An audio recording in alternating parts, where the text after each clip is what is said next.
Welcome to Black Hole Spoiler.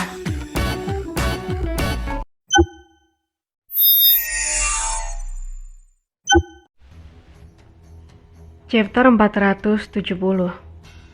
Bersulang. Apakah kursi di sebelah dua Wuya diperuntukkan bagi pemuda yang datang bersama Duan Xinye? Pada saat itu, Lin Feng dan Duan Xinye perlahan-lahan berjalan menuju paviliun. Lin Feng tersenyum pada Duan Wuya dan mengucapkan maaf atas keterlambatannya. Duan Wuya tampak terkejut. Dia tidak berpikir bahwa Lin Feng akan datang dengan Duan Xinye. Dia tentu saja senang melihatnya. Kami tidak menunggu terlalu lama. Cepat dan duduk, kata Duan Wuya sambil menunjukkan kursi di sebelahnya. Ia berbicara dengan Lin Feng dengan cara yang sangat sopan dan membuat semua orang di Zueyue terkejut. Kursi itu bukan untuk Duan Xinye, itu untuk Lin Feng. Duan Wuya menunda perjamuan karena Lin Feng. Duan Wuya menanyakan perihal kedatangan Duan Xinye dan berkata pada Duan Xinye bahwa ia bisa duduk dengan Lin Feng di pangkuannya. Hal ini membuat banyak orang kesal dan menatap Lin Feng dengan cemburu. Sepertinya Duan Wuya menerima hubungan Lin Feng dan Duan Xinye. Sebenarnya di Danau Xiangqiang segalanya berubah setelah semua orang tahu tentang status Lin Feng. Orang-orang kaya dan bangsawan yang selalu membenci Lin Feng menganggapnya sebagai serangga. Dulu berpikir bahwa dia tidak punya hak untuk duduk bersama mereka, tetapi hal-hal berubah dengan cepat. Duan Wuya telah menyiapkan kursi yang lebih baik untuknya daripada yang telah dipersiapkan untuk mereka.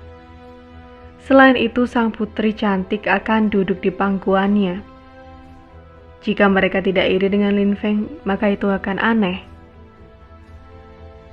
Lin Feng tidak merasa bangga atau sombong sama sekali. Dia berjalan ke kursi yang Duan Wuya tunjukkan padanya dan duduk bersama Duan Xinye. Semua orang merasa lebih iri ketika mereka melihat tindakannya. Orang-orang dari Gunung Naga dan Tiang Feng memandang Lin Feng dengan tatapan tajam. Perjamuan telah ditunda hanya karena dia. Di belakang utusan Tiang Feng ada seseorang yang terus menatap Lin Feng dan Duan Xinye. Mereka melihat Lin Feng dengan cara yang tidak wajar. Seolah-olah Duan Xinye merasakan sesuatu, ia memandang orang itu dan melihat itu adalah seorang wanita. Dia cantik dan tampak memikat. Dia terpana dan tiba-tiba melambai padanya. Wanita itu adalah orang yang telah meninggalkan Lin Feng, Lan Jiao. Ketika Lan Jiao melihat senyum Duan Xinye, dia terkejut dan memaksakan senyum. Setelah itu, dia menatap Lin Feng dan tidak heran Lin Feng tidak pernah tertarik padanya.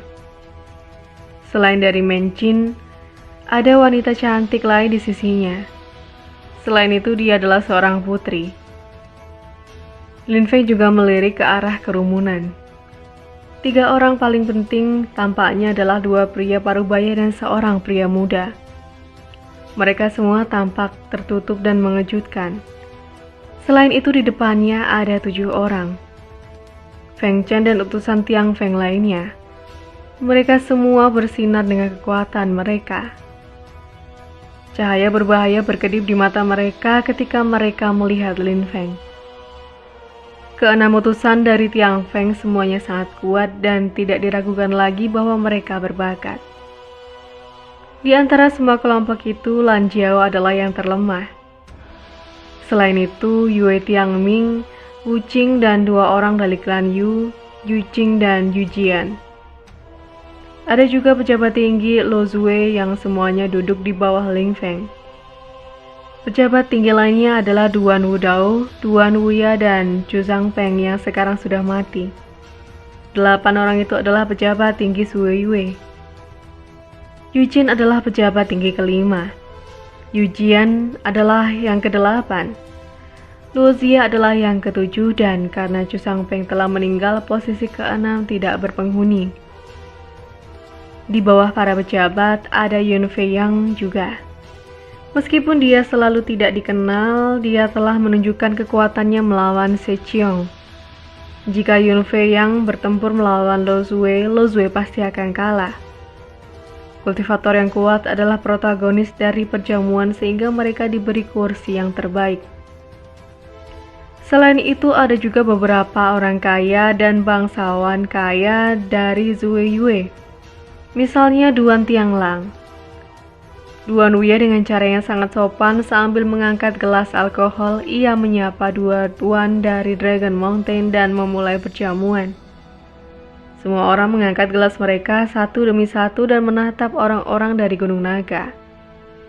Apakah itu orang-orang dari Zue Yue atau Tiang Feng? Tidak ada dari mereka yang mau menyinggung orang dari salah satu dari 3 kekaisaran. Gelas kedua kami dedikasikan untuk orang terkemuka yang bergabung dengan kami dari Tiang Feng, kata Duan Wuya sambil mengangkat gelas lain sebelum menegaknya. Dia jelas berbicara tentang Feng Chen.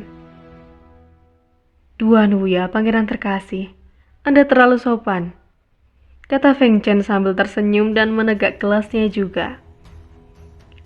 Meskipun putra mahkota yang tertinggi dari 8 pejabat tinggi Zue Yue tidak ada di sini hari ini, masih suatu kehormatan bagi mereka untuk bertemu dengan para jenius yang luar biasa.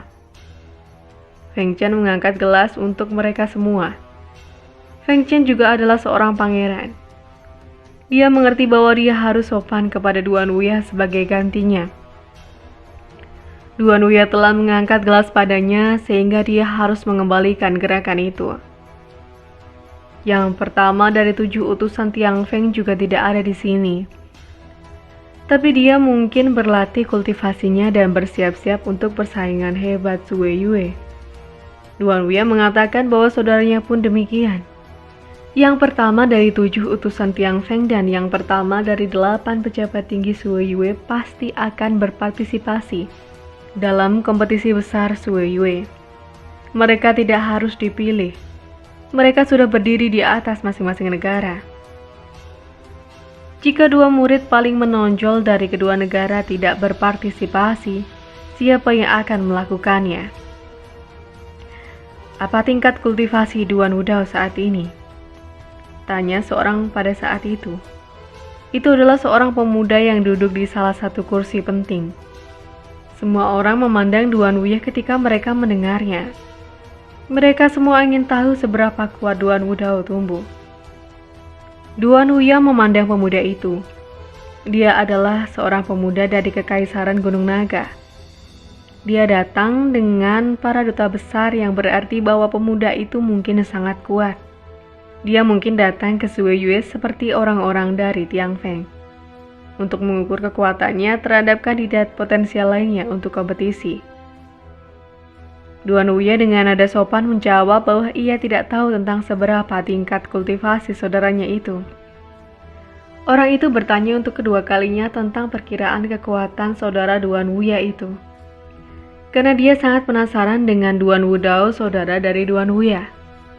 Sebenarnya di Kekaisaran Gunung Naga, banyak orang sudah mendengar nama Duan Wudao karena Duan Wudao telah ikut serta di masa lalu dan telah berperang melawan para kultivator dari Kekaisaran Gunung Naga.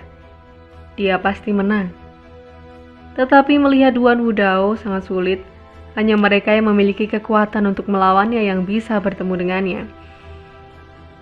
Saya akan mengatakan, ke-7 lapisan Zuanqi atau mungkin di atas, kata Duan Wuya sambil tersenyum dan membuat orang itu mengerutkan kening. Lapisan Zuanqi ke-7. Semua orang menghela nafas dengan takjub. Lapisan Zuanqi ke-7. Itu luar biasa. Kekuatan Wudao seperti yang diharapkan sangat menakutkan. Tetapi ketika orang berpikir tentang apa yang terjadi di Danau Xiangjiang, mereka sedikit bergetar.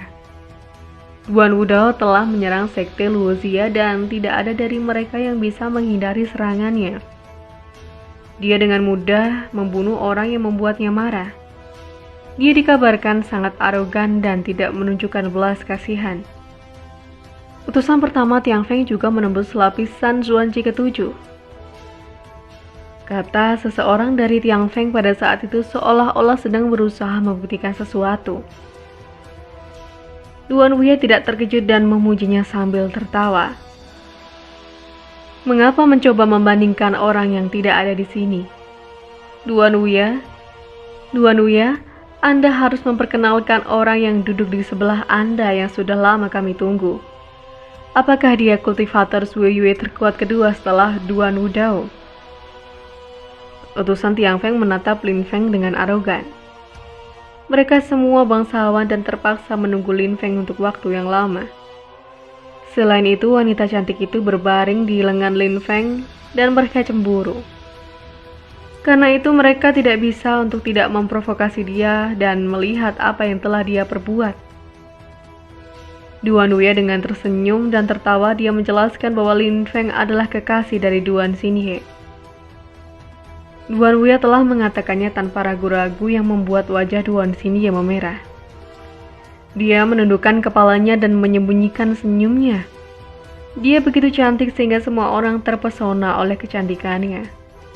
Orang-orang bahkan lebih iri pada Lin Feng ketika mereka melihat reaksinya. Anda mungkin semua pernah mendengar tentang keempat kultivator yang luar biasa dan mengguncang seluruh negara Zhuo Yue 18 tahun yang lalu, kan? Tanya Duan Wuye ke kerumunan. Orang-orang dari Gunung Naga sedikit mengangguk dan berkata, saat itu Ren Hou yang mulia dan 3 lainnya tidak hanya terkenal di Zhuo Yue. Di Kekaisaran Gunung Naga mereka sangat terkenal karena kecakapan mereka, terutama yang mulia. Jenius semacam itu hanya muncul sekali setiap 100 tahun. Beberapa jenius luar biasa dari Dragon Mountain masih kalah dengan mereka. Lin Feng dengan tenang mendengarkan mereka. Duan Ren Hou secara mengejutkan dianggap sebagai kultivator yang kuat di Gunung Naga juga. Kekuatannya mungkin luar biasa. Itulah cerita lanjutan dari Peerless Martial of God. Nantikan kelanjutan cerita ini dengan cara subscribe dan tunggu kelanjutan ceritanya hanya di Black Hole Spoiler.